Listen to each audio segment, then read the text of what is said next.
Ya, salam Bapak Ibu Saudara, luar biasa. Sekalipun dalam cuaca yang seperti ini, tetapi Bapak Ibu Saudara masih semangat untuk mengikut Tuhan. Ini semua karena cinta kita kepada Tuhan. Amin. Olehnya mari kita sama-sama memberi yang terbaik. Dengan kondisi seperti ini, kalau tidak memberi yang terbaik, eman-eman waktu kita terbuang dengan percuma. Bapak Ibu Saudara, saya ingin menyaksikan sedikit cinta Tuhan yang luar biasa yang saya rasakan secara pribadi maupun dalam keluarga kami. Ya, dalam beberapa hari-hari terakhir ini kami benar-benar sibuk, Bapak Ibu Saudara, sibuk yang luar biasa sampai saya itu merasa, aduh capek sekali, capek. Karena setelah urusan kami dengan rumah kami selesai, kemudian belum sampai kami itu beres semuanya, kami harus ikut mubes. Ikut mubes baru istirahat 1-2 hari, kami harus persiapkan acara untuk hari ini dan kemarin juga besok hari Senin. Buat saya itu sesuatu yang menguras tenaga, tetapi ada satu hal yang saya rasakan dan saya nikmati dari semua yang kami kerjakan, khususnya saya dengan Bapak Gembala. Sekalipun dalam kondisi capek, sekalipun dalam kondisi yang luar biasa, kadang-kadang diperhadapkan dengan situasi yang sangat sulit karena satu yang ini belum selesai, satu yang lain juga memerlukan perhatian. Namun kami merasakan Tuhan itu memberikan kekuatan luar biasa. Tuhan itu luar biasa, saya katakan Tuhan luar biasa. Dan saya beberapa hari ini dipertemukan dengan beberapa orang yang mereka itu rindu untuk dikuatkan. Hari ini tadi 2 orang saya ketemu dengan mereka dan saya hanya katakan, kalau engkau ingin mengalami Tuhan secara pribadi, jangan buat Tuhan cemburu. Saya katakan demikian. Kenapa? Saya bilang memang Tuhan itu pencemburu tenanan, benar-benar pencemburu, saya bilang gitu.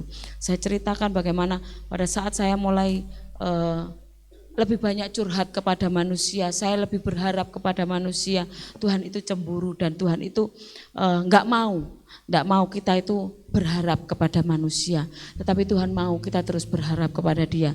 Pada saat tadi sore sebelum selesai acara di El Betel, saya ketemu dengan seorang ibu gembala, dia belum pendeta tetapi dia seorang ibu gembala, dia cerita banyak hal, bagaimana pergumulannya di pelayanannya. Saya katakan, Tuhan jangan dibuat cemburu. Yang pertama, Tuhan jangan dibuat cemburu. Yang kedua, andalkan Tuhan dengan sungguh-sungguh. Yang ketiga, hiduplah dengan setia dan jujur. Karena apa? Itu kunci berkat Tuhan. Itu kunci kita alami terobosan. Jangan sekali-kali berharap kepada manusia. Karena saat engkau berharap kepada manusia, saya katakan saya sedikit ekstrim, Tuhan bisa ambil dia dari hidupmu. Entah itu dia itu ditaruh di tempat yang lain, entah dia dipanggil Tuhan. Saya ceritakan, saya itu 3 kali kehilangan orang-orang yang saya sayangi. Karena apa? Saya terlalu berharap, saya sering curhat kepada mereka. Dan saya katakan dari situ saya tahu, saya belajar mempelajari pribadi Tuhan sebagai seorang pribadi, sebagai pribadi yang cemburuan, ya, cemburuan, tapi cemburunya Tuhan itu baik. Karena Tuhan mau hidup kita itu sungguh-sungguh kita serahkan buat Tuhan. Kalau kita sungguh-sungguh alami kemenangan demi kemenangan bersama dengan Tuhan. Mari kita sama-sama datang kepada Tuhan, kita wujudkan cinta kita kepada Tuhan. Tuhan Yesus, kami mengakui keberadaan-Mu di dalam kehidupan kami. Sungguh kami merasakan kami butuh Tuhan. Tanpa Tuhan kami gak bisa apa-apa. Tanpa Tuhan mungkin kami seringkali jatuh. Tetapi kami percaya Tuhan, saat Tuhan ada bersama-sama dengan kami, saat kami mengandalkan Tuhan dalam hidup kami, Tuhan gak pernah kecewakan kami. Tuhan ada buat kami, bahkan Tuhan rela mati buat kami, karena kasih Tuhan yang besar atas kami. Olehnya Tuhan, kami mau mengasihi Engkau lebih sungguh-sungguh lagi. Kami mau menyerahkan hidup kami lebih sungguh-sungguh lagi kepada Tuhan. Kami butuh Tuhan, pegang tangan kami Tuhan. Jangan lepaskan kami. Buat kami benar-benar haus dan lapar akan Tuhan. Buat kami benar-benar mencintai Tuhan, sungguh-sungguh mencintai Tuhan. Dan buat kami tidak berpaling dari Tuhan. Karena kami tahu Tuhan pribadi yang luar biasa, yang kami butuhkan setiap waktu, setiap saat. Terima kasih Tuhan Yesus, terima kasih Tuhan, terima kasih. Yesus, ku cinta Kau, ku tinggikan, ku agungkan Engkau Tuhan. Kami mengasihi Engkau Yesus, kami mencintai Engkau Tuhan. Haleluya, haleluya, haleluya, haleluya Yesus. Haleluya. Yesus, ku cinta Kau, ku tinggikan, ku agungkan. Aku kan memuji-Mu baik di dalam suka dan duka. Yesus, ku cinta Kau. Haleluya Yesus.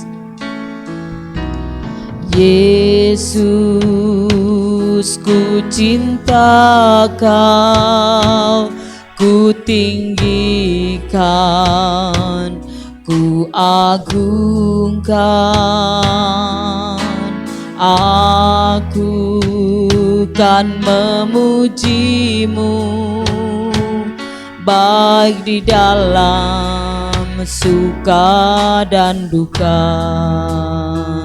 Sebab Kau layak terima pujian, sebab Kau layak terima pujian, sebab Kau layak ku agungkan. Yesus, Raja di atas segala raja, sebab Kau layak, sebab Kau layak terima pujian, sebab Kau layak terima pujian, sebab Kau layak ku agungkan. Yesus, Raja di atas segala raja. Saya undang kita semua bangkit berdiri, kita beri yang baik terbaik buat Tuhan. Yesus, ku cinta Kau, ku tinggikan, ku agungkan. Aku kan memuji-Mu sebab di dalam suka dan duka. Katakan, sebab Kau layak, sebab Kau layak terima pujian, sebab Kau layak terima pujian, sebab Kau layak ku agungkan. Yesus, Raja di atas segala raja, sebab Kau layak terima pujian, sebab Kau layak terima pujian, sebab Kau layak ku agungkan. Yesus, Raja di atas segala raja, sebab Kau layak terima pujian, sebab Kau layak terima pujian, sebab Kau layak ku agungkan. Yesus, Raja di atas segala raja.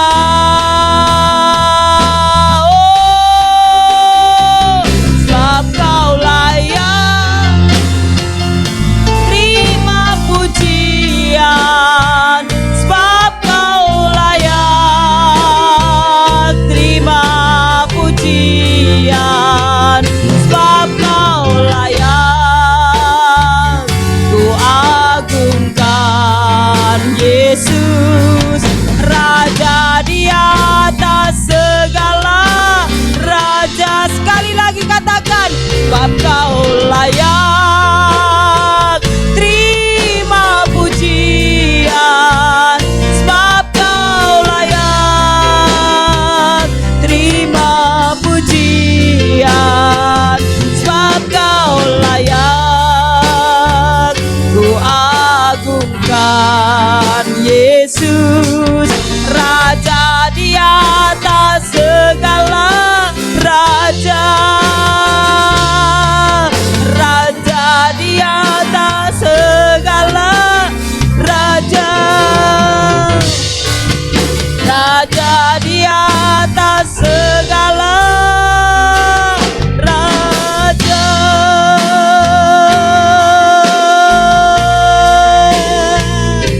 Hanya Engkau yang kami andalkan dalam hidup kami Tuhan. Hanya Engkau yang terutama dalam hidup kami Tuhan. Tidak ada yang lain Tuhan Yesus. Kami mau terus intim dengan Engkau Tuhan. Hanya Engkau yang kami tahu, yang memberi pengharapan, yang menjadi andalan, yang menjadi kekuatan, yang menjadi penghiburan. Bahkan hanya Tuhan saja yang layak kami cintai, yang layak menerima pujian penyembahan kami Tuhan. Satu-satunya yang ku andalkan, satu-satunya yang ku percaya, Engkau Tuhan memberkati, Tuhan penyembuhku, Tuhan pemulihku. Satu-satunya yang ku andalkan, satu-satunya yang ku percaya, Engkau sumber kekuatan, sumber pengharapan, sumber kedamaian. Satu-satunya yang ku andalkan, satu-satunya yang ku percaya, Engkau Tuhan memberkati, Tuhan penyembuhku, Tuhan pemulihku. Lebih lagi dengan iman katakan, satu-satunya yang ku andalkan, satu-satunya yang ku percaya, Engkau sumber kekuatan, sumber pengharapan, sumber kedamaian. Amin Tuhan. Satu-satunya yang ku andalkan, hanya Engkau Tuhan. Tidak ada yang lain Tuhan Yesus.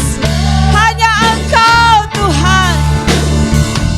Engkau Tuhan memberkati, Tuhan penyembuhku, Tuhan pemulihku. Engkau Tuhan memberkati, Engkau Tuhan memberkati, Tuhan penyembuhku, Tuhan pemulihku. Engkau Tuhan memberkati, Tuhan penyembuhku, Tuhan pemulihku. Haleluya. Engkau kekuatan kami, Engkau pengharapan kami, Engkau sumber damai sejahtera kami. Engkau yang memberkati, Engkau yang memulihkan setiap hati. Kami percaya Tuhan, janji-Mu ya dan amin. Dan kami pegang setiap firman-Mu Tuhan. Saat kami percaya, firman-Mu pasti jadi dalam hidup kami. Terima kasih Tuhan. Di dalam nama Tuhan Yesus kami mau terima sukacita dari surga. Lebih lagi Tuhan. Haleluya. Amin. Terima sukacita surga.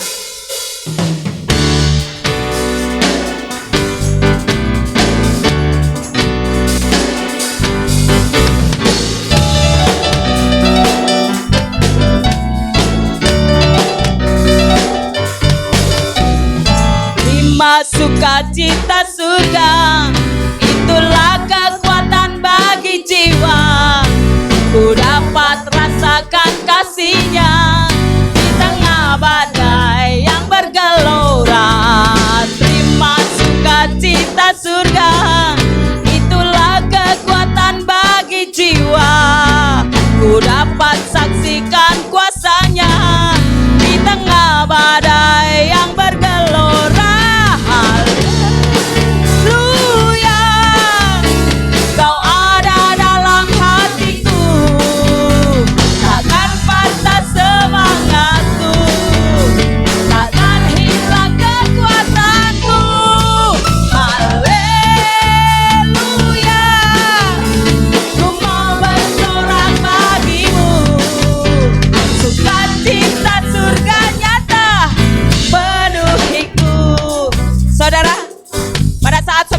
sabda Tuhan kemarin, saya menangkap satu kata. Kalau engkau kepengen menang atas setiap persoalanmu, kalau engkau kepengen mengalami berkat yang besar, sekalipun dalam tekanan, tapi kalau engkau ingin mengalami kemenangan, bersukacitalah. Itu kuncinya, bersukacitalah. Iblis ingin mencuri sukacita damai sejahtera kita, tapi saat kita mau mengalahkan dengan terus bersukacita, maka berkat Tuhan tercurah atas kita. Amin. Haleluya. Terima sukacita. Dengan iman kita terima. Terima sukacita surga, itulah kekuatan bagi jiwa. Ku dapat rasakan kasihnya di tengah badai yang bergelora. Terima sukacita surga, itulah kekuatan bagi jiwa. Ku dapat saksikan kuasanya, taklukkan badai yang bergelora. Sama-sama. Haleluya. Kau ada dalam hatiku, takkan patah semangatku, takkan hilang kekuatanku. Haleluya. Oh, amin Tuhan. Ku mau bersorak bagimu, sukacita surga nyata penuhiku. Lagi dari awal katakan, terima sukacita. Haleluya. Terima sukacita surga, itulah kekuatan bagi jiwa.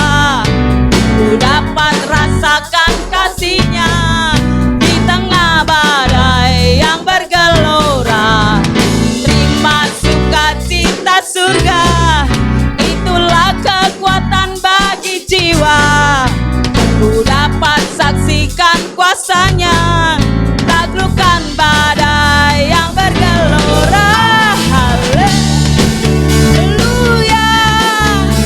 Kau ada dalam hatiku, takkan patah semangatku, takkan hilang kekuatanku. Haleluya.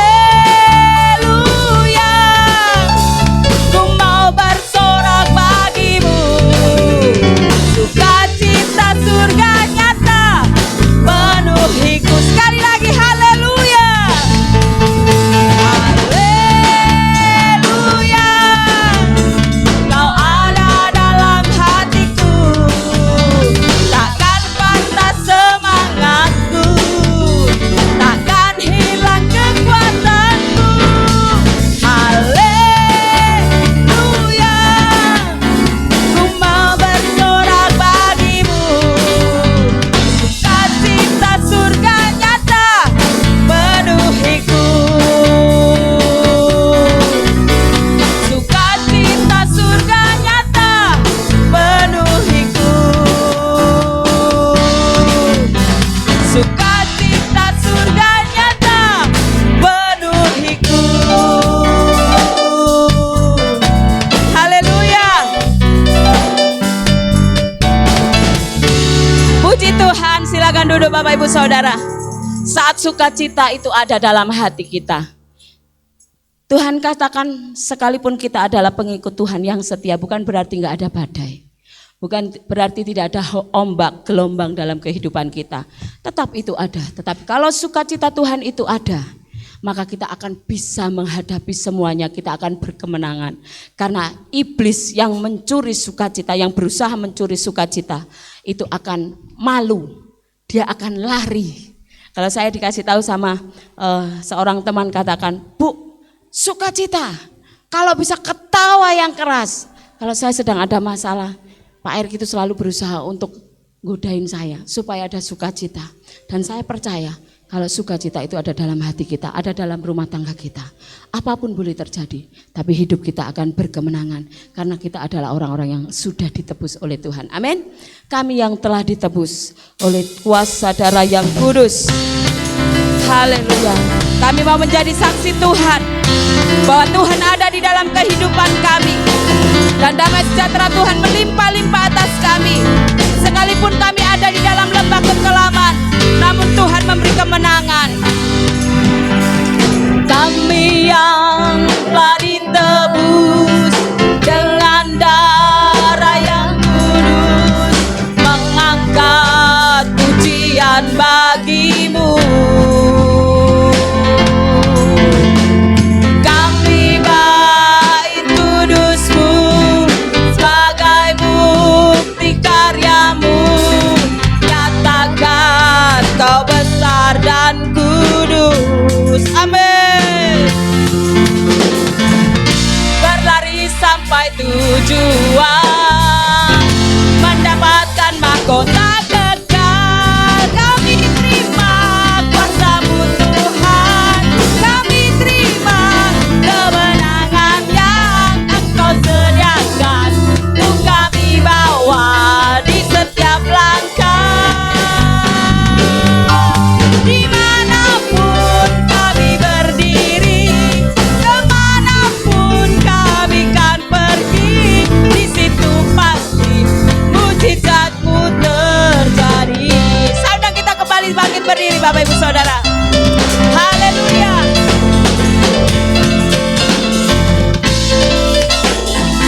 Terima kasih Tuhan. Kami yang telah ditebus dengan darah yang kudus, mengangkat pujian bagimu. Oh, kami baik kudusmu sebagai bukti karyamu, nyatakan kau besar dan hidup. Berlari sampai tujuan, mendapatkan mahkota kekal. Kami terima kuasa-Mu Tuhan, kami terima kemenangan yang Engkau sediakan untuk kami bawa di setiap langkah. Dimanapun kami berdiri, kemanapun kami kan pergi, di situ pasti mujizat-Mu terjadi.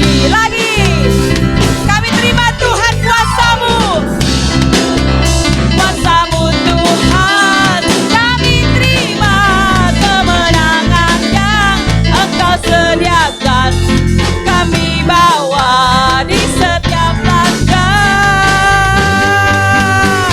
Dimanapun kami berdiri, kemanapun kami kan pergi, di situ pasti mujizat-Mu terjadi.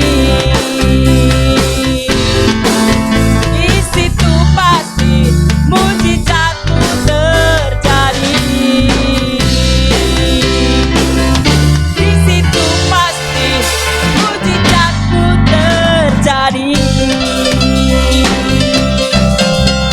Haleluya. Haleluya, Yesus Tuhan.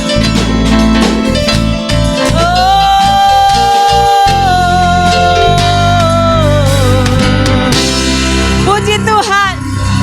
Haleluya. Dimanapun kita berada, mujizat pasti terjadi. Amin. Karena Tuhan yang menyertai kehidupan kita, Dia yang menghiasi hidup kita. Apapun boleh terjadi, kita boleh melalui musim demi musim dalam hidup kita. Tetapi Tuhan, karena kemurahan-Nya yang besar, maka kita akan menyaksikan kebaikan-kebaikan Tuhan. Haleluya. Kau hiasi kehidupanku dengan kemurahan-Mu. Kau rancangkan masa depanku penuh dengan harapan. Aku ada saat ini, semuanya karena kasih-Mu.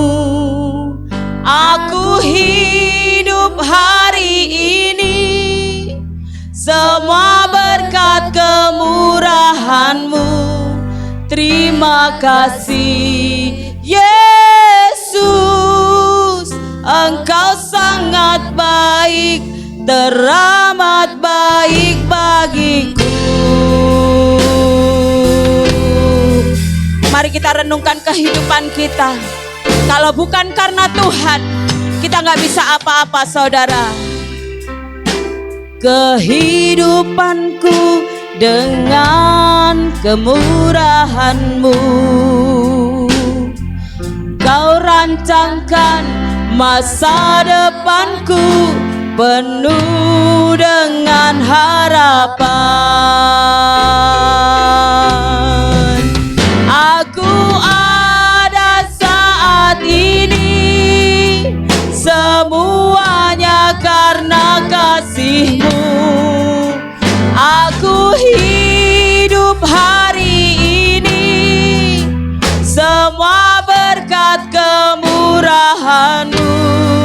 Terima kasih Yesus, Engkau sangat baik, teramat baik. Aku ada saat ini, semuanya karena kasih-Mu.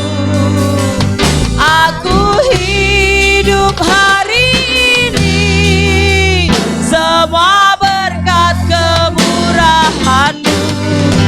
Terima kasih Yesus, Engkau sangat baik, teramat baik. Aku ada saat ini, semuanya karena kasih-Mu. Aku hidup hari ini, semua berkat kemurahan-Mu. Terima kasih Yesus, Engkau sangat baik, teramat baik. Aku ada saat ini, semuanya karena kasih-Mu. Aku hidup hari ini, semua berkat kemurahan-Mu. Terima kasih Yesus, Engkau sangat baik, teramat baik bagiku. Yesus, Engkau sangat baik, teramat baik bagiku. Yesus, Engkau sangat baik, teramat baik bagiku. Haleluya. Bahwa kasih-Mu melimpah bagi kami, itulah yang kami rasakan. Bahwa pertolongan-Mu itu nyata, itulah yang kami rasakan. Bahwa anugerah-Mu sempurna, itulah yang kami nikmati, Tuhan. Maka terima kasih dan syukur atas segala kasih, kemurahan, anugerah Tuhan di dalam setiap kehidupan kami. Dan biarlah setiap kami akan terus menikmati anugerah dan kemurahan-Mu. Kasih Tuhan kiranya terus memelihara kehidupan kami, dan biarlah kiranya kuasa Tuhan menaungi setiap kami. Itu sebabnya ya Tuhan, kami persilahkan Engkau untuk Engkau boleh berbicara kepada setiap kami pada sore hari ini.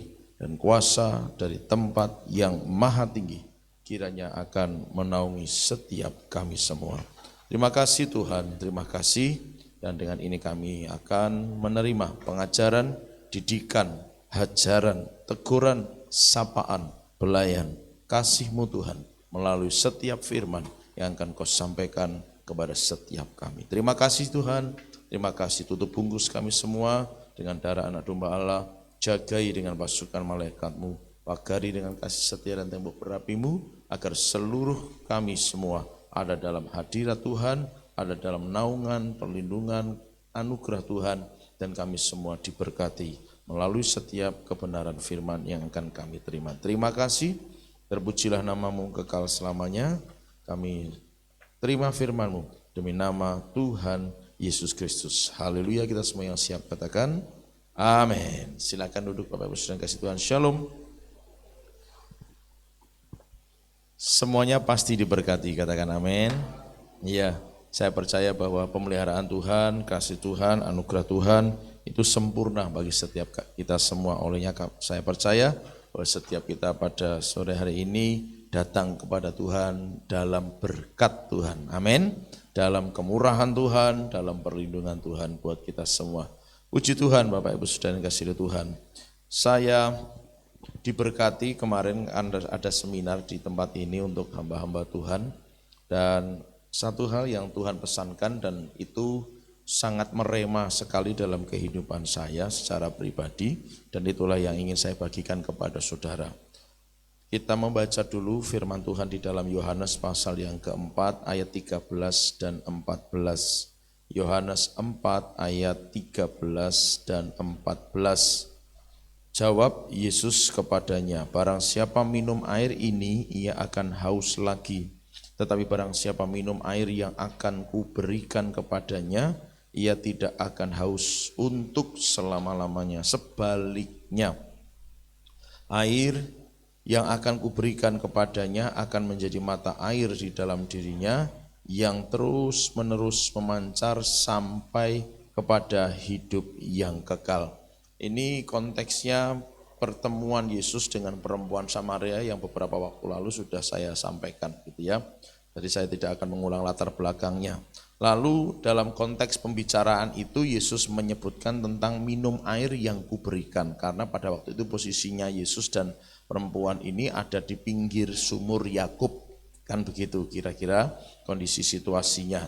Lalu pengertian perempuan ini adalah tentang air minum yang dari sumur itu. Yesus tidak bawa timba, dari mana dia bisa minum air, kira-kira ceritanya begitu. Lalu Yesus menegaskan, kalau kamu minum air ini, maksudnya air yang dari sumur ini, ya kamu akan haus lagi. Tapi kalau kamu mau minum air yang kuberikan kepadamu, maka ia tidak akan haus. Sebaliknya, air yang diminum dari Yesus itu akan terus menjadi sumber mata air. Nah, Bapak Ibu Saudara, ada hal yang menarik di sini, Bapak Ibu Saudara, pengertian. Pengertian itu menjadi sangat penting untuk kita bisa berjalan di dalam jalur Tuhan. Wanita ini pemikirannya jasmani. Air ya air sumur, minum ya minum biasa, begitu kan, pakai air sumur itu. Sementara Yesus tidak bawa timba, sementara Yesus tidak punya alat untuk ngambil air dari sumur itu. Maka ketika pemikiran jasmani ini dikoneksikan dengan pemikiran surgawi seperti yang Yesus katakan bahwa ini bukan soal minum air dari sumur Yakub, ini bukan soal minum air dari air biasa, tapi ini minum air yang kuberikan. Yesus sendiri di dalam kuat kuasa Roh Kudusnya menjadi air kehidupan bagi setiap orang yang mau minum kepadanya. Nah, ini Bapak Ibu Saudara, yang kalau Paulus katakan, saya pinjam istilahnya Paulus, bahwa kamu ini manusia duniawi. Kenapa? Karena kalau aku ngomong soal rohani kamu nggak nangkep, kamu nggak nyambung. Nah, pemahaman pemikiran kita sebagai orang percaya kalau masih dipenuhi dengan pikiran-pikiran duniawi, Bapak Ibu Saudara, waktu diajak ngomong soal rohani nggak akan nyambung. Maka yang paling penting untuk kita lakukan adalah mari mulai mengubah pola pikir kita, katakan amin. Pola pikir kita harus dirubah. Cara berpikir kita enggak lagi cara berpikir dunia, tapi cara berpikir rohani. Nah, memang tidak semudah membalikkan telapak tangan, karena barangkali ada di antara kita yang selama ini memang cara berpikirnya seperti itu. Ketika kemudian diajak ngomong soal iman, diajak ngomong soal pelayanan, diajak ngomong soal ibadah, diajak ngomong soal hal-hal yang rohani, yang menyangkut kehidupan bertuhan, itu menjadi akan sulit, gitu ya, karena sudah bertahun-tahun memiliki pola pikir itu. Tetapi sesulit apapun bukan berarti tidak bisa berubah, katakan amin. Bukan berarti tidak bisa berubah, hanya tinggal kemudian bagaimana kita mempersilahkan Tuhan Roh Kudus untuk bekerja di dalam kehidupan kita lebih kuat lagi, sampai pola pikir kita berubah dengan sendirinya tanpa kita sadari. Kita tiba-tiba, oh begitu ya maksudnya. Itulah Bapak Ibu Saudara, oh begitu ya artinya, oh begitu toh yang diinginkan Tuhan, dan seterusnya. Nah Bapak Ibu Saudara yang dikasihi Tuhan, saya masih menjumpai banyak anak Tuhan yang cara berpikirnya masih terlalu duniawi. Walau mungkin dalam konteks tertentu, dalam titik-titik tertentu itu tidak salah. Mengapa? Karena kita masih ada di dalam dunia ini, melainkan bukan berarti kita harus hidup di dalamnya, bukan berarti kita harus menggunakan pola pikir dunia. Mengapa? Kalau pola pikir dunia masih kita pakai, maka yang terjadi ketika Tuhan sedang berbicara perkara-perkara yang rohani, orang Kristen ini tidak akan mengerti. Sebagai hasilnya, maka dia akan tetap tinggal dalam ketidakmengertiannya, yang justru barangkali bisa menjadi celah buat iblis untuk menjatuhkannya ke dalam dosa. Karena pola pikirnya bukan rohani. Gampang banget dibelokkan kepada perkara-perkara yang jasmani. Nah makanya kalau orang Kristen masih pikirannya yang saya mau cari kata diublek-ublek, itu apa sih saudara bahasa Indonesianya? Itulah ya, paham maksud saya ya. Kalau yang diublek-ublek itu masih perkara-perkara yang jasmani aja gitu. Jadi nggak salah membangun sebuah bisnis. Bisnisnya direncanakan, itu tidak salah. Tetapi berapa banyak orang Kristen membangun bisnis yang direncanakan dengan pola pikir jasmani. Pola pikir jasmani itu begini loh Bapak Ibu Saudara, ini contoh saja, maaf sekali lagi maaf. Kalau memang ada yang masih berpikir begitu, bertobat sajalah, itu ya saudara ya. Pikiran dunia itu begini loh Bapak Ibu Saudara, kalau saya punya segini, saya beli harga segini, saya jual harus dengan harga yang lebih tinggi supaya dapat keuntungan. Itu ilmu dagangnya begitu kan Bapak Ibu Saudara ya. Kalau saya punya segini, saya beli dengan harga segini, saya harus jual lebih tinggi harganya supaya aku dapat keuntungan. Tetapi bisa enggak Bapak Ibu Saudara percaya bahwa ketika aku beli segini dengan harga segini, aku jual juga dengan segini, aku tetap bisa diberkati Tuhan.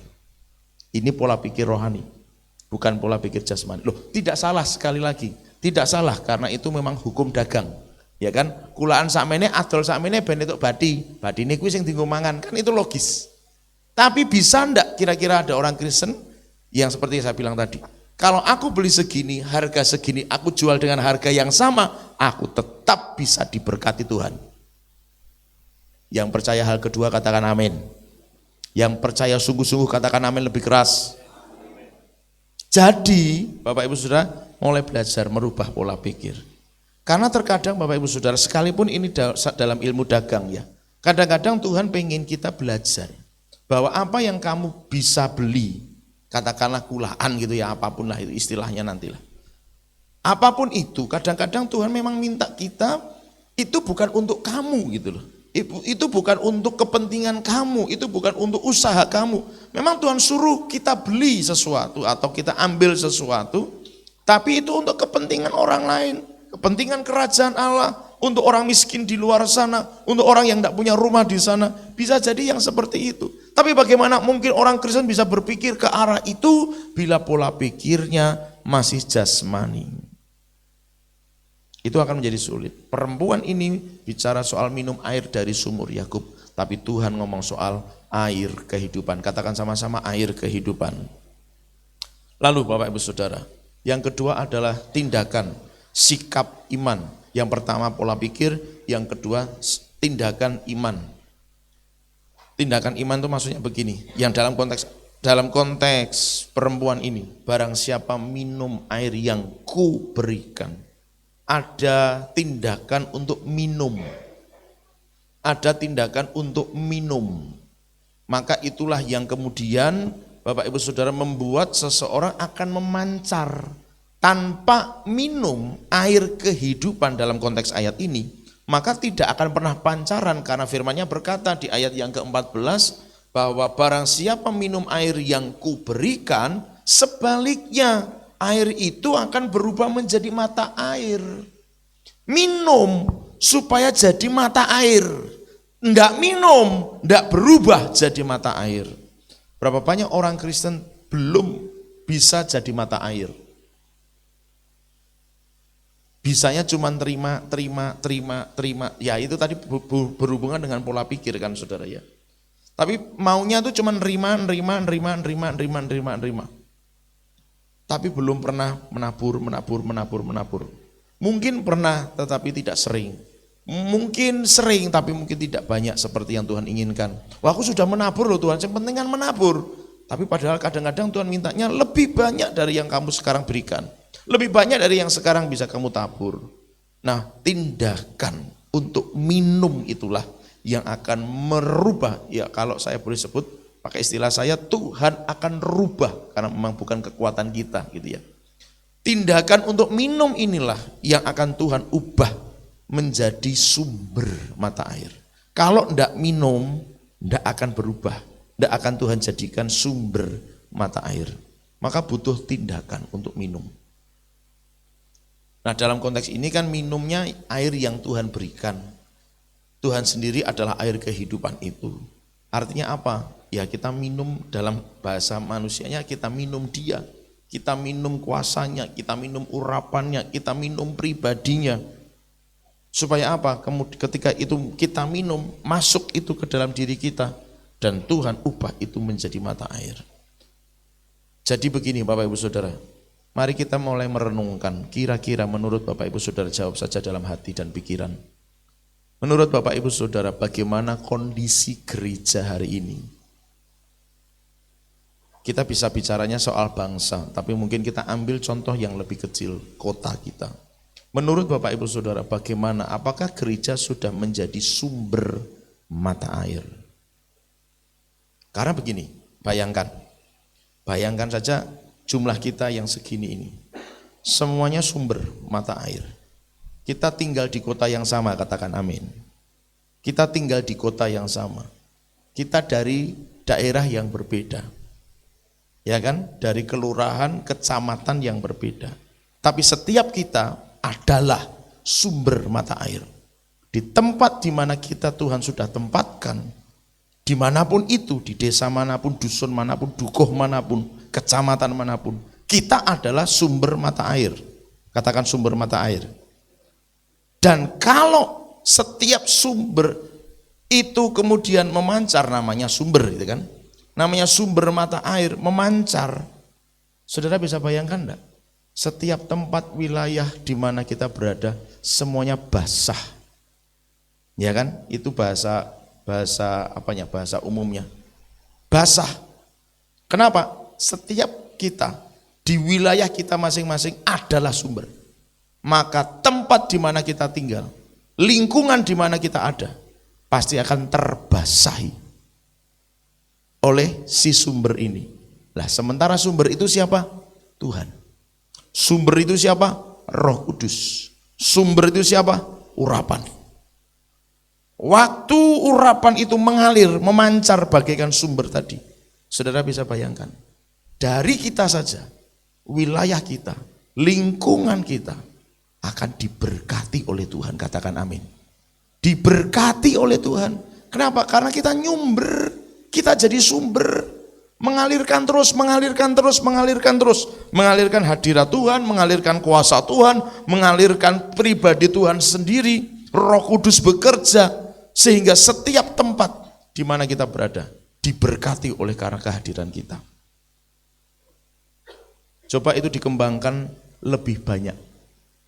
Masing-masing gereja Tuhan, anak Tuhan di kota ini adalah sumber mata air. Kota ini berubah enggak saudara? Halo, kota ini berubah enggak saudara? Berubah. Kembangkan lebih luas lagi. Setiap gereja Tuhan di bangsa ini adalah sumber. Bangsa ini berubah enggak? Berubah. Diberkati Tuhan pasti. Karena setiap orang jadi sumber. Pertanyaannya, Sudahkah setiap orang percaya minum air kehidupan masuk dalam dirinya, diubah Tuhan jadi sumber mata air yang akan mengaliri, membasahi, menyegarkan, menyejukkan dimanapun orang Kristen itu berada.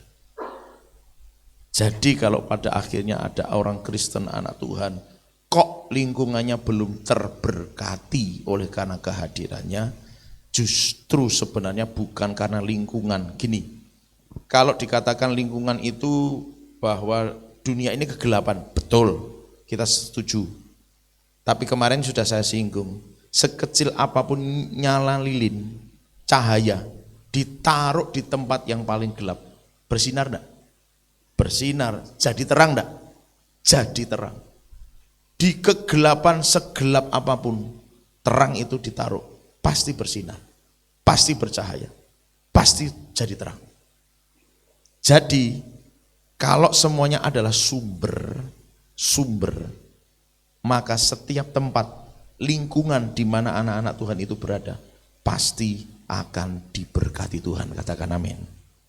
Nah, sekarang mari tinggal kita ngecek diri kita, bagaimana posisi, kondisi, situasi di lingkungan kita masing-masing. Sudahkah kehadiran kita menjadi berkat, menjadi sumber, menyejukkan, menyegarkan, membasahi, merasakan kehadiran Tuhan. Sehingga kalau semuanya jadi sumber, penuaian raya itu gampang apa sulit, saudara? Tuaian raya itu gampang atau sulit? Gampang, mau semuanya sudah basah, semuanya udah ngerasain Tuhan lewat kehadiran seseorang anak Tuhan. Semuanya ngerasain hadiratnya kok. Tinggal kemudian kita bawa orang-orang itu datang kepada Tuhan, mereka pasti akan mengalami perjumpaan dengan Tuhan. Jadi sekali lagi perlu tindakan minum. Kasih tahu kanan kiri, katakan ayo minum. Ayo minum. Padune ini saudara ya, golek coro piye carane ngombe. Nah, saudaraku yang dikasihi Tuhan, perlu tindakan minum. Nah, saudaraku, kemarin itu disampaikan ada yang namanya sumur artesis. Sumur artesis itu sumur yang saya tidak tahu kedalamannya berapa ratus meter, tapi intinya dia adalah sumur dalam, bahasanya begitu. Mungkin yang petani yang pernah ngebor sumur lebih paham. Nanti bisa kasih seminar gitu ya, soal persumuran gitu. Nah, sumur artesis itu adalah sumur dalam. Artinya apa? Dia menembus beberapa lapisan tanah. Bahkan dia akan nembus lapisan tanah yang paling keras, yang paling bawah. Di mana di situ ada sumber air. Nah, sumur artesis itu kalau dia sudah ketemu sumbernya, karena dia sumur paling dalam, dia punya tekanan yang kuat. Nah, karena dia punya tekanan yang kuat, kalau nanti dia sudah tertembus, dilobangi, dia akan nyembur sendiri gitu ya. Dia akan nyembur sendiri tanpa harus dipompa. Beda dengan sumur kemarin ada istilah sumur air atas bagaimana gitu ya. Itu bedanya. Nah, berkaitan dengan sumur itu, sumber mata air tadi, yang bisa memancar keluar dengan sendirinya adalah ketika sumur itu dibor di tempat yang paling dalam. Paling dalam. Nah, sumur artesis biasanya ada di lembah, di mana kanan dan kirinya itu adalah gunung. Gunung dan sumur itu ada di lembah. Dan ketika dia ada di lembah itulah dia menjadi punya tekanan yang kuat karena air dari masing-masing gunung ini menekan dia. Sehingga kemudian ketika terlobangi dia akan keluar dengan sendirinya. Yang saya dapatkan adalah begini, kedalaman untuk memancarkan air keluar tanpa harus dipompa-pompa. Kalau saya mengistilahkannya orang Kristen harus dilokke, dikandani, disurung-surung, digeret-geret gitu kan saudara. Tidak perlu. Kenapa tidak perlu? Karena dia akan memancar sendiri. Tapi kunci dari pancaran itu adalah ketika dia temukan sumur artesisnya. Adalah di kedalaman yang paling dalam. Maka dia akan keluar dengan sendirinya. Orang Kristen yang suka ada di dalam kedalaman hadirat Tuhan, itu akan dengan sendirinya memancar keluar. Katakan sama-sama, memancar keluar. Kasih tahu kanan kiri, muncrat dewi. Muncratnya sumur ya Bapak Ibu Saudara, bukan yang dari sini, itu beda muncratnya. Nah, orang Kristen yang ada di kedalaman hadirat Tuhan, itu yang akan memancar. Jadi kalau kekristenannya masih perlu didorong-dorong, diingetin, bahkan sudah didorong dan diingetin, ditarik-tarik, ya masih belum berangkat. Nah, saya justru jadi bertanya, punya enggak tuh sumbernya? Karena kalau punya sumbernya pasti basah, itu paling tidak basah kan gitu kan. Paling tidak pasti basah duluan. Tapi enggak kok kayaknya kering gitu ya. Orang Kristen kok kering. Enggak bisa menikmati penyembahan, enggak bisa menikmati hadirat Tuhan, enggak bisa menikmati ibadah jadi kayak rutinitas, jadi kayak agamawi begitu. Enggak ada sesuatu yang bisa dia rasakan. Jangan-jangan justru orang Kristen ini adalah tidak punya sumbernya. Berarti kekristenannya enggak pernah minum air kehidupan. Nah terus ngapain dong? 2 jam duduk di gereja dengerin firman Tuhan, nyanyi nyembah Tuhan, tapi kering, enggak pernah punya sumber mata air. Jangankan yang memancar sendiri, yang sudah didorong-dorong, yang sudah ditarik-tarik pun enggak jadi basah, enggak kepancing untuk minum dan berubah jadi sumber mata air. Ini yang mesti jadi pertanyaan Bapak Ibu Saudara. Oh iya ya, aku wis dilokke Mas Toto bola-balik kon melu ibadah pria. Nanti saiki wis 70 tahun padahal umurnya lagi 30 ya. Wis 70 tahun urung mangkat gitu kan Saudara. Maaf, mungkin keras, tapi ini perlu dan penting. Tapi itulah kondisi keadaan orang Kristen. Kalau sampai didorong, ditarik, enggak berangkat, pertanyaannya justru itu. Punya enggak sumbernya itu? Nah, kalau orang yang suka ada di kedalaman hadirat Tuhan, mancar Saudara, tanpa dipompa mancar. Nah, sekarang kekristenan kita sampai sedalam apa? Kalau masih diingetin belum berangkat, kemudian ditarik-tarik belum berangkat, dihampiri ya guru alasan wae. Wah, kula dereng atus niku. Gitu kan saudaraku yang dikasihi Tuhan. Enggak berangkat. Berarti kan enggak memancar sendiri. Jelas berarti tidak ada di kedalaman hadirat Tuhan. Oke lah kalau untuk menemukan, kalau pakai ilustrasi sumur artesis itu adalah kedalaman itu kan ya butuh proses, cukup panjang memang gitu kan. Perlu menembus lapisan-lapisan yang keras di bawah tanah kita ini. Itu sebuah proses yang cukup panjang. Baik, masuk akal, bisa kita terima. Kalau didorong pun masih belum. Tapi basah pun tidak kadang-kadang kan gitu saudara. Basah pun tidak lah, dia minum enggak selama ini. Terhadap air kehidupan itu dia minum enggak. Nah Bapak Ibu Saudara, indikatornya cuma begini sebenarnya. Kalau kita ngerasain kering, nyembah Tuhan enggak pernah bisa ngerasain sesuatu. Nyembah Tuhan buat kita hanya sekedar lip sync, lip service, cuman sekedar di mulut doang gitu kan. Penyembahan kita itu cuman karena ada di mulut. Kita enggak pernah merasakan sesuatu di hati kita waktu kita nyembah Tuhan. Maka itu artinya kita perlu lagi ada di kedalaman hadirat Tuhan. Coba minum lebih banyak, minum lebih banyak, minum lebih banyak. Kasih tahu kanan kiri, katakan minum lebih banyak.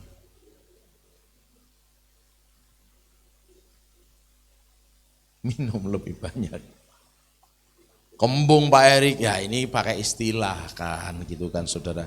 Istilah ayat ini kan begitu, minum air yang kuberikan dan itu akan berubah jadi mata air. Bahkan memancar terus menerus sampai kepada hidup yang kekal. Berarti kan gak pernah berhenti, harusnya gak pernah berhenti tuh memancar tuh. Ya kan Bapak Ibu Saudara. Harusnya terus membual-bual. Bahkan kalau yang sudah ada di kedalaman, tanpa perlu dipompa-pompa, dia sudah memancar secara otomatis karena dia ada di kedalaman. Nah ini Bapak Ibu Saudara, yang perlu mungkin kita sadari adalah bagaimana dengan kondisi rohani kita. Kita nyambung enggak sih kalau diajak ngomong soal pelayanan? Kita nyambung enggak sih kalau diajak soal pekerjaan Tuhan? Kita nyambung enggak sih kalau kita diajak ngomongin soal jiwa-jiwa?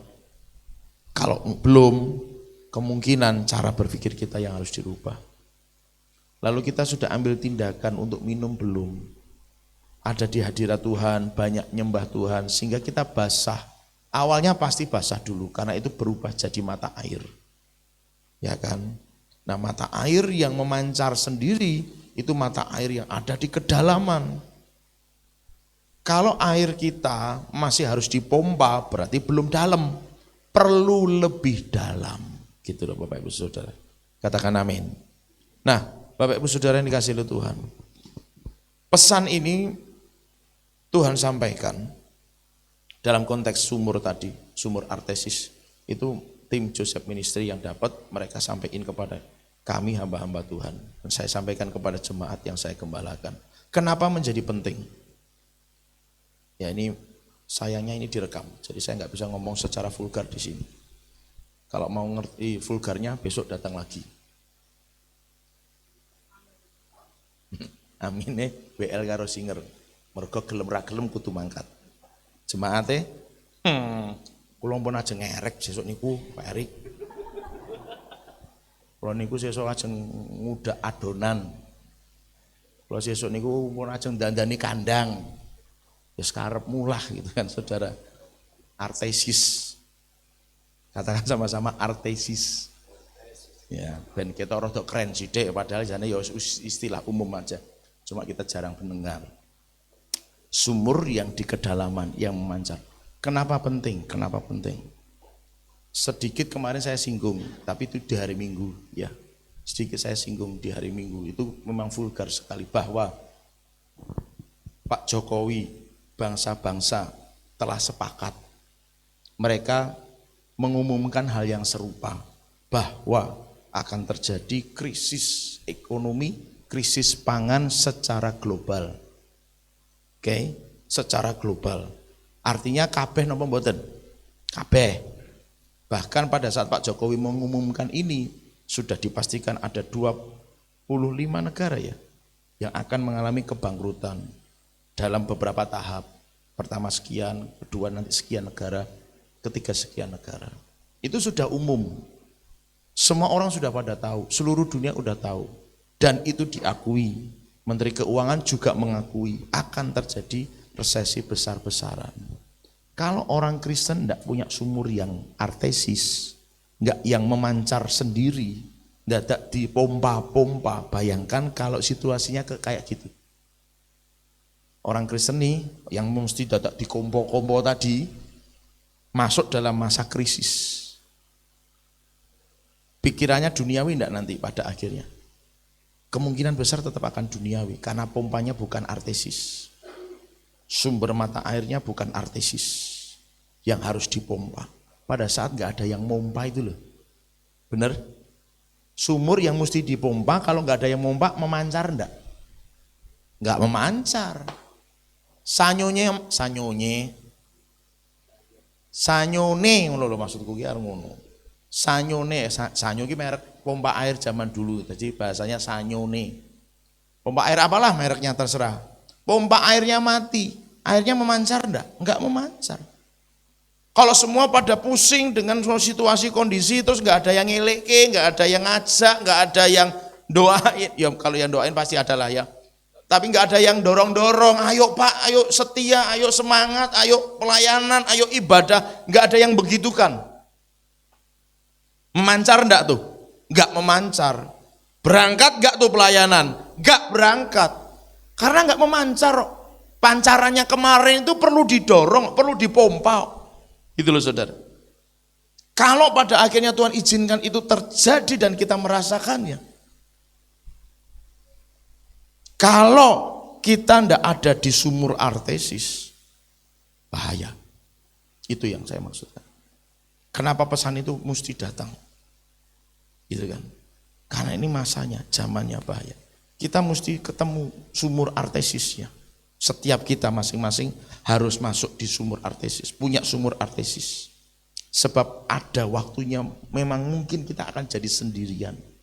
Coba saudara bisa bayangkan yang mesti dipompa nih, tinggal sendirian, merasa sendiri. Walau mungkin oke lah masih ada yang memperhatikan, ada yang doain. Tapi karena semua pada sibuk mikiran urusan dapurnya sendiri-sendiri, jadi kemungkinan bisa jadi juga orang bukannya nggak mau tahu, tapi jadi nggak sempat gitu kan, ngelek ke kancane, ayo sembayang gitu misalnya, nggak sempat.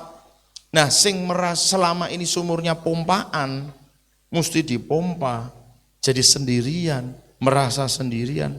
Sudahlah, ikut Tuhan juga sama-sama menderita gitu kan saudara. Ikut Tuhan juga sama-sama tidak punya apa-apa, sama-sama kering gitu kan. Misalnya begitu kan, sama-sama kering misalnya. Ya karena sumpahnya pompaan. Kalau nggak ada yang mompa, kering sumurnya. Tapi kalau sumurnya artesis, di tengah situasi yang kering, dia akan tetap basah. Walau basah tidak berarti berkelimpahan. Liane tidur di kolong jembatan, dia tetap punya rumah lantai 7 gitu, yang enggak gitu kan saudara.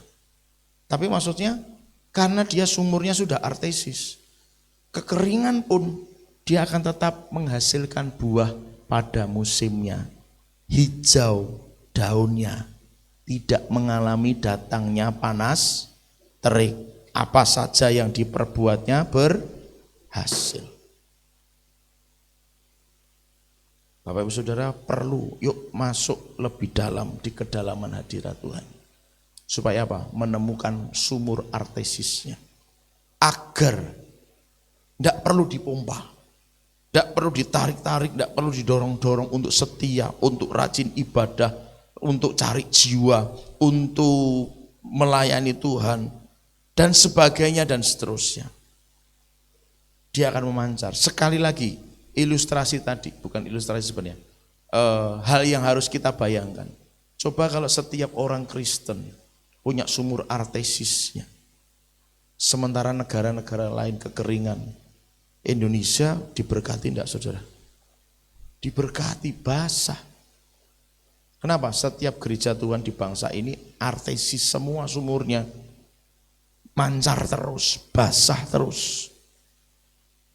Bangsa ini, kota ini, daerah kita masing-masing pasti diberkati Tuhan karena ada sumur artesis yang tidak perlu dipompa ini terus memancar keluar. Yang sepakat katakan haleluya. Amin saudara. Berapa banyak yang rindu memberkati kota ini? Lambaikan tangan.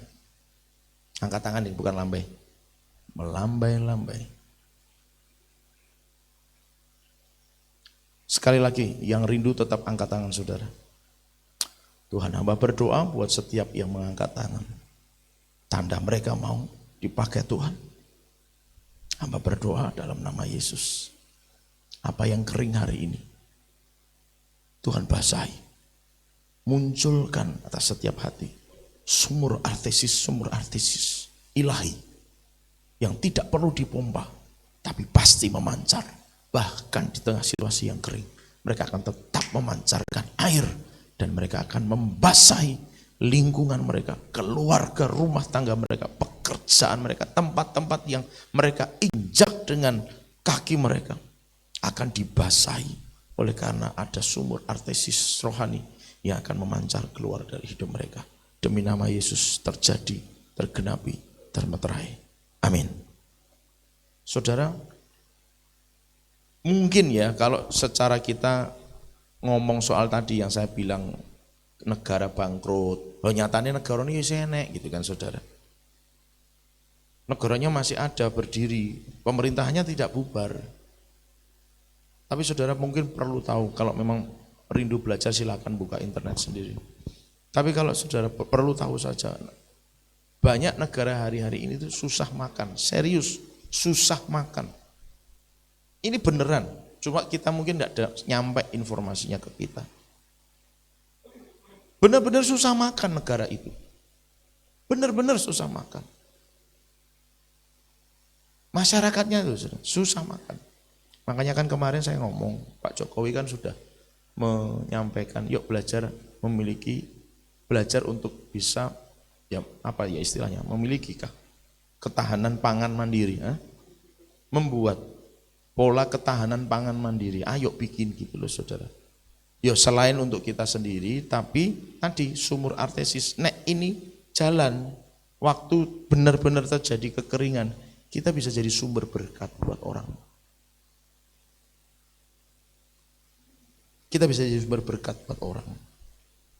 Makanya ayo kerjasama, CSK Family kerjasama yuk. Yang punya lahan, yang punya kemampuan, pikiran, daya, pengetahuan, yuk garap bareng yuk. Bikin ketahanan pangan mandiri yuk. Supaya pada saat itu terjadi kita tetap bisa memberkati banyak orang yang kelaparan di luar sana. Yang sepakat katakan haleluya. Ayo sama-sama garap gitu loh. Yang punya pengetahuan bikin kandang peternakan garap. Lemah sapa ya sapa sing lemah disilih nggo gawe kandang gitu loh saudara. Kita ini kan barengan toh, bukan perseorangan kan. Siapa yang punya lahan untuk bikin kolam, yuk garap bareng. Ya Kak, semuanya pasti membutuhkan masing-masing gitu ya. Tapi terlepas dari itu kan kita juga punya PR nih. Untuk usahakanlah kesejahteraan kota di mana kamu aku buang.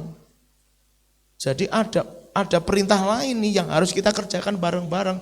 Mas mikir urusannya awake dhewe ora kemput, mikir ke kota gitu kan, mikir ke bangsa. Loh, enggak bisa. Itu perintah yang sama yang datang kepada kita.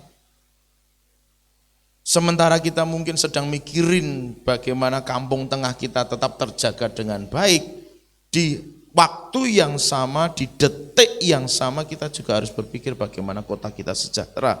Katakan amin. Bagaimana lingkungan kita terpancari dengan air kehidupan yang memancar keluar ini. Di detik yang sama. Dan memang tidak bisa. Bayangkan Bapak Ibu Saudara kalau semuanya sudah begitu. Akan sangat dengan mudah. Jadi tinggal bagaimana kemudian kita menyadari hari ini, malam hari ini, yuk gali sumur artesis kita masing-masing. Kasih tahu kanan kiri, katakan gali sumur artesismu. Artesismu. Nah saudaraku, saya kaitkan dengan perjamuan kudus. Mas Rama, pegang kita. Bapak Ibu Saudara, Tuhan Yesus itu ngasih teladan sama kita. Waktu dia dikhianati murid-muridnya, ditinggalkan orang yang dia percayai selama 3,5 tahun kurang lebih dia pelayanan dalam dunia. Dia panggil 12 orang murid, dia kasih kepercayaan. Dan semua yang dipercaya itu meninggalkan dia pada saat dia butuh topangan. Tapi Yesus tetap berkata, ampunilah mereka. Kenapa saudara? Artesis. Dia punya sumur dalam. Tadi Bu Gembala bilang sukacitanya terus ada. Walau dalam peluh darah terus menetes. Tapi sukacitanya tetap ada. Dan itu yang bisa membuat Yesus berkata, Tuhan ampunilah mereka. Karena mereka tidak ngerti apa yang mereka perbuat. Tuhan sudah mengasihi saudara dan saya. Kiranya persekutuan dengan tubuh dan darah Kristus menyadarkan kita. Tuhan sudah begitu rupa mengasihi aku. Tuhan sudah begitu rupa menyayangi aku. Saatnya aku gali sumurku. Aku dekat padanya. Aku minum sebanyak-banyaknya. Cara menggali dengan minum kan. Kalau kamu minum itu akan berubah jadi pancaran kan gitu. Berarti supaya dapat artesisnya minum sebanyak-banyaknya, minum sebanyak-banyaknya, minum sebanyak-banyaknya sampai itu masuk di kedalaman dan akhirnya memancar keluar. Saudara terima perjamuan kudus malam hari ini bukan karena kebiasaan, tapi benar-benar ada komitmen. Tuhan, tolong aku supaya aku bisa memancarkan air kehidupan. Aku berada di dalam sumur artesismu Tuhan. Mari setiap kita temukan itu, gali itu dengan cara minum sebanyak-banyaknya. Mulai rubah cara pola pikir kita, rubah cara hidup kita. Banyak nyembah Tuhan, banyak sembahyang, banyak baca firman Tuhan, sampai engkau temukan sumur artesismu masing-masing. Dan engkau akan memancar sebagai mata air yang akan membasahi lingkungan di mana engkau berada. Saudara, mari masuk dalam hadirat Tuhan. Mari bersaat teduh sebentar, sesaat sebelum kita menikmati perjamuan kudus.